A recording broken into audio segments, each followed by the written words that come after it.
Olá, bom dia! Hoje é quarta-feira, 4 de março e você vai ver. Comissão Especial para Fiscalização dos Serviços Prestados pela Rodosol vai iniciar os trabalhos. Deputados aprovam revogação de leis consideradas sem eficácia e atualização das infrações referentes à cobrança de ICMS. A Assembleia lança envio de boletins informativos via WhatsApp. Tudo isso e muito mais agora no Ordem do Dia.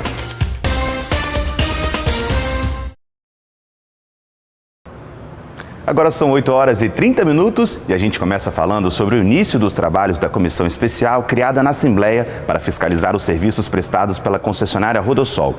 O contrato de concessão do sistema Rodovia do Sol vence em 2023. A reunião de instalação do colegiado deve acontecer agora pela manhã. A repórter Larissa Lacerda conversa ao vivo com o deputado Carlos Von, autor da iniciativa. Bom dia para vocês. Bom dia, Bernardo. Isso mesmo. Hoje, antes da sessão ordinária, será oficialmente instalada na casa a comissão especial que irá analisar o serviço prestado pela concessionária Rodosol. A criação do novo colegiado foi autorizada e publicada no Diário do Poder Legislativo no início de fevereiro. E o deputado Carlos Von, que foi quem propôs, que teve essa iniciativa, que foi quem propôs a comissão especial, vai nos dar mais detalhes a partir de agora. Deputado, bom dia, obrigada pela presença. Inicialmente, eu queria que o senhor explicasse para a gente o que motivou a criação dessa comissão especial. Bom dia a todos. Na verdade, o objetivo principal da criação dessa comissão especial é a gente trabalhar duas frentes. A primeira é a fiscalização do contrato.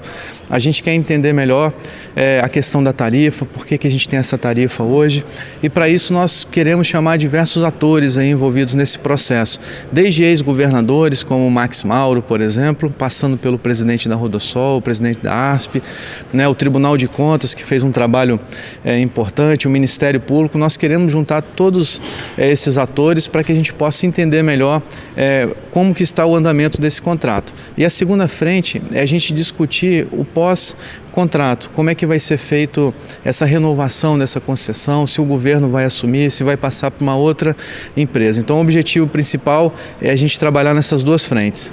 E hoje, além da assinatura do ato, serão definidos também os membros da comissão e os cargos que cada um vão ocupar no colegiado. O senhor pode adiantar um pouco disso para a gente? Exatamente. Na verdade, nós já temos os membros que são escolhidos de acordo com o tamanho da bancada aqui. Então, tem o Marcelo Santos, que foi escolhido, ele é o líder do blocão, e o Danilo Baense, o delegado Danilo Baense, que é do PSL. O PSL hoje é o partido que tem a maior representação nessa casa. Daí a escolha dos dois deputados. Marcelo Santos deve assumir a vice-presidência, eu sou o presidente e o delegado Danilo Baense a relatoria. E o provável cronograma de trabalho local, o horário das reuniões, já tem alguma coisa definida? Nós vamos apresentar já na primeira reunião um plano de trabalho para que possa ser aprovado e a gente consiga trabalhar com mais tranquilidade, sem pressão, porque a gente sabe que esse tema é um tema polêmico. Nós tivemos, por exemplo, uma CPI nessa casa um tempo atrás, onde que o relator foi o César Colnago, e eu tive conversando com ele falou que foi uma pressão muito grande, assim como o conselheiro Hanna lá atrás também, que fez um ótimo trabalho na análise do contrato da Rodovia do Sol. Então, para evitar esse tipo de pressão, nós queremos já na primeira reunião apresentar e aprovar um plano de trabalho, mas eu não tenho como te passar ainda como é que vai ser. E só para a gente encerrar, como o senhor citou a questão do contrato, principalmente a questão da tarifa, a tarifa hoje na Rodovia do Sol é R$9, até Guarapari. Eu queria que o senhor comentasse assim, como o senhor avalia essa questão da tarifa, o que pode ser feito, como que o grupo pretende estudar essa questão? Eu fui eleito com 90% dos meus votos em Guarapari, então existe assim, uma reclamação muito grande, principalmente pela população de Guarapari, pelo alto valor da tarifa, R$9.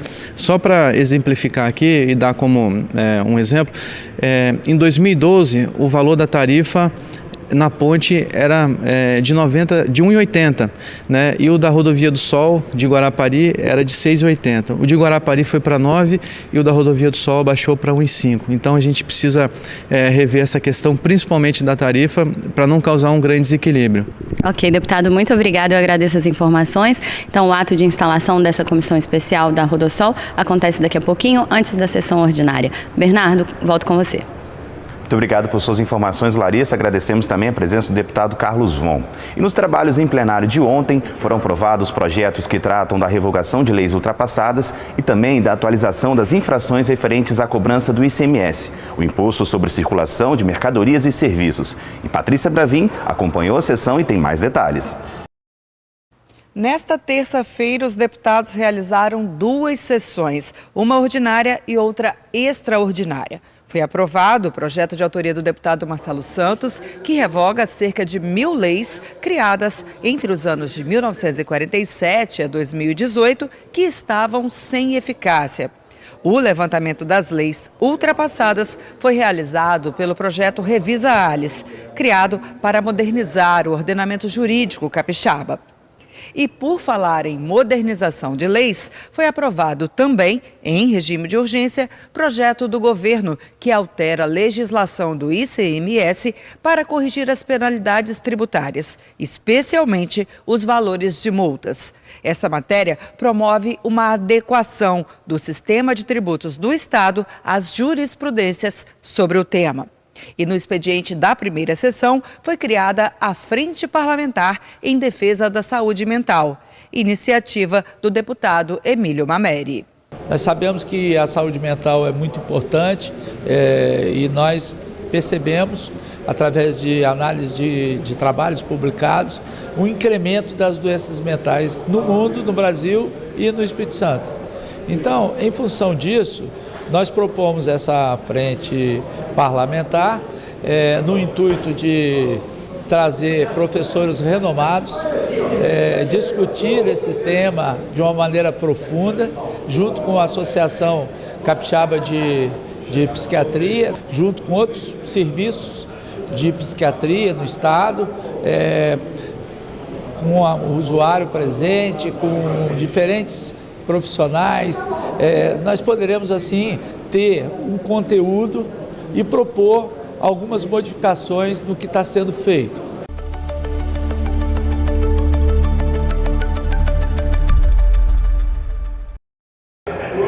E a Patrícia vai estar daqui a pouquinho com a gente ao vivo para falar sobre a sessão ordinária de hoje, que acontece logo após o Ordem do Dia. E na Assembleia Cidadã de hoje você vai saber mais sobre a importância da carteira de identidade. O documento é o nosso passaporte para o exercício da cidadania. Confira. Carteira de identidade é um documento de identificação pessoal. É um documento que promove cidadania, que inclui o cidadão na sociedade para que ele possa gozar dos seus direitos, quais sejam eles: abertura de conta em banco, para você requerer a sua carteira nacional de habilitação, para você requerer a sua carteira de trabalho. Todos esses documentos é necessário que você apresente sua carteira de identidade. Carteira de identidade individualiza o cidadão através dos dados biométricos. A população está mais acostumada com a coleta de impressão digital, mas a sua assinatura na identidade também é um modo de identificação e a fotografia também identifica, são a identificação facial. Então, é um documento importante, você precisa tirá-lo para que você goze dos seus direitos na nossa sociedade. Abertura de conta em banco, registro de imóvel em cartório. Todos os demais documentos precisam da identidade para serem confeccionados. Estamos à disposição no nosso posto para atendê-lo da melhor forma possível. O posto de identificação civil funciona no térreo da Assembleia de 1 às 6 da tarde, mas o serviço é agendado online pelo site do Parlamento. Agora são 8h39, hora do nosso break. Mas continue ligado aqui no Ordem do Dia, porque no próximo bloco você vai saber sobre o lançamento da nova ferramenta de comunicação da Assembleia.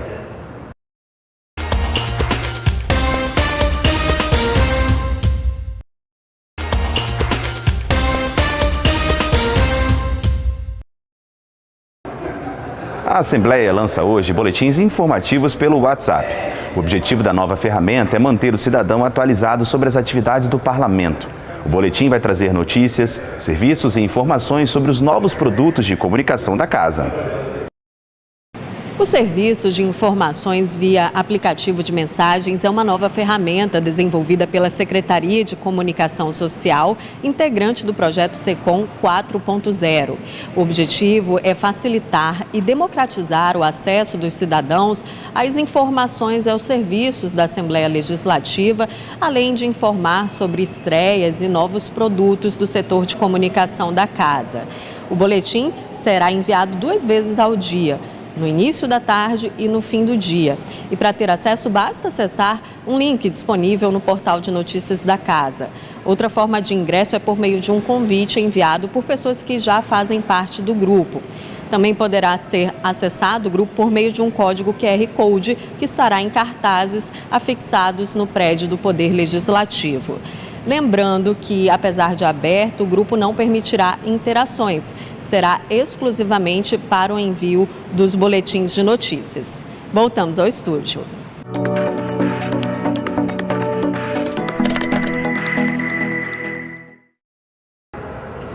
Agora é hora de conferir as principais postagens do site e das redes sociais do Parlamento. E a Carol Prates preparou um resumo para a gente. Acompanhe. Bom dia. O destaque de hoje no site é a reportagem sobre a proposta apresentada pelo deputado Alexandre Chambinho, que pretende parcelar o ICMS das vendas de dezembro em até 3 vezes. Para saber mais sobre o projeto, inclusive a justificativa do autor, é só acessar o nosso site al.es.gov.br. Já nas redes sociais, olha que foto bacana do prédio da Assembleia que nós recebemos pelo Instagram. O @engenharia.capixaba enviou esse clique por inbox. Nós queremos interagir com você. Se você tiver algum registro legal da Assembleia, é só publicar com a hashtag #VocêNaAles ou fazer como o @engenharia.capixaba enviando pelo inbox, que a sua foto pode aparecer aqui no nosso feed também. Pessoal, por hoje é isso. Amanhã a gente volta com outros destaques do nosso site e das redes sociais oficiais da Assembleia. Nosso endereço do site você já sabe, al.es.gov.br. E nas redes sociais é só digitar @AssembleiaES. Tchau, pessoal! A Assembleia homenageia os 60 anos da primeira Igreja Batista de Guarapari. A trajetória de 60 anos da primeira Igreja Batista em Guarapari foi celebrada em sessão solene com cânticos, orações e entrega de certificados aos fundadores e a quem participa das 6 décadas de história da instituição religiosa. Um dos homenageados, o pastor titular da primeira Igreja Batista em Guarapari, Rafael Abdala, destacou o envolvimento da instituição com a comunidade local. A primeira Igreja Batista em Guarapari é uma das igrejas evangélicas mais antigas da nossa cidade. Estamos ali há 60 anos, já tivemos alguns endereços e trabalhamos sempre com a perspectiva social de abençoar Guarapari. Talvez por isso tenhamos sido lembrados pela Assembleia Legislativa. Nos últimos anos, nós prestamos cerca de 7.000 atendimentos à população de Guarapari na área social. A atuação social dos batistas em Guarapari também foi ressaltada. Em 1 ano e meio do projeto Redes de Voluntários, já foram prestados mais de 7.000 atendimentos nas áreas social e de saúde. A homenagem foi proposta pelo deputado Teodorico Ferraço. Daqui a pouco, às 9 da manhã, começa a sessão ordinária desta quarta-feira. A sessão que encerra os trabalhos em plenário dessa semana. E aqui ao meu lado está a Patrícia Bravin, que sempre acompanha esse momento em que os 30 deputados se encontram para discutir e votar projetos de lei. Bom dia, Patrícia. Conta pra gente como é que está a pauta da sessão de hoje. Bom dia, Bernardo. Bom dia você que está em casa. Então, na sessão desta quarta-feira, a última ordinária da semana, a pauta traz na ordem do dia 7 projetos de lei de autoria parlamentar que tiveram pareceres de inconstitucionalidade pela Comissão de Justiça. Nestes casos, chamados de discussão prévia, os deputados votam para manter ou derrubar o entendimento do colegiado de justiça. Se o parecer for derrubado, a matéria segue a tramitação e passa pela avaliação das discussões de mérito, que são aquelas que vão avaliar o conteúdo, ou seja, o objetivo da proposta. Se a inconstitucionalidade for mantida pelo plenário, o projeto é arquivado. Dentre as matérias que passam pela discussão prévia, hoje eu destaco a iniciativa do deputado Marcos Mansur, que trata de transparência e propõe a obrigatoriedade dos governos estadual e municipais a declararem os eventos como shows, rodeios, apresentações teatrais e outras atrações culturais e esportivas patrocinadas com recursos públicos. Além do deputado Marcos Mansur, estão na pauta da discussão prévia matéria dos parlamentares Carlos Von, Dr. Hércules, Torino Marques, Janete de Sá, delegado Lorenzo Pasolini e capitão Assunção. E ainda na sessão de hoje, o plenário vota 16 indicações do Legislativo ao governador do estado para obras de melhorias em escolas, estradas e sistema de telefonia. Hoje ainda, o deputado Hudson Leal deve apresentar as justificativas para seu pedido de desligamento como membro efetivo da Comissão de Saúde. É isso, Bernardo. Daqui a pouco eu volto com a transmissão ao vivo da sessão ordinária desta quarta. Pois é, e os deputados já estão chegando aqui no plenário. A gente agradece demais as suas informações, Patrícia. Bom trabalho daqui a pouquinho na sessão ordinária. Apesar de ser garantida por lei, a acessibilidade ainda é um desafio para as pessoas com deficiência. O assunto vai ser discutido hoje pela Comissão de Assistência Social. O colegiado convidou várias entidades para o debate. E a repórter Luciana Venesbar conversou com o presidente do colegiado sobre a reunião. Eu converso agora com o deputado Adilson Espíndola, que é o presidente da Comissão de Assistência Social. Deputado, qual o tema que será debatido na comissão, na reunião que começa daqui a pouco? Nós vamos debater sobre o tema da falta de acessibilidade para pessoas com deficiência. Quais são os convidados que vão participar? Nós teremos vários convidados, entre eles um representante da OAB, também do Conselho Estadual da Pessoa com Deficiência, e acredito que desse conselho virá 2 pessoas para que possamos debater sobre esse assunto. Deputado, existe a lei da acessibilidade, mas ainda há muitas pessoas e muitos, inclusive órgãos públicos, que não cumprem. Vocês vão debater sobre esse tema? Exatamente. É lamentável que ainda nos dias de hoje as pessoas têm essa dificuldade de entender a necessidade dessas pessoas, tanto nas instituições públicas como nas instituições privadas, e nós vamos debater com bastante ênfase, só não nessa reunião, mas em outras, se necessário for, para que nós possamos resolver esse problema. Deputado, inclusive pessoas moradores, que são responsáveis pelas próprias calçadas. Essas calçadas precisam ser mais acessíveis. Esse também será um tema debatido? Sim, e para isso os órgãos públicos é necessário que cobrem dessas pessoas para que elas possam se adequar e fazer cumprir a lei. E a reunião do Colegiado de Assistência Social começa logo mais ao 12h10 no plenário Judite Leão. Essa edição do Ordem do Dia está terminando, mas amanhã, quinta-feira, a gente se encontra às 8h30 da manhã aqui na telinha da TV Assembleia. Até amanhã. Tchau, tchau.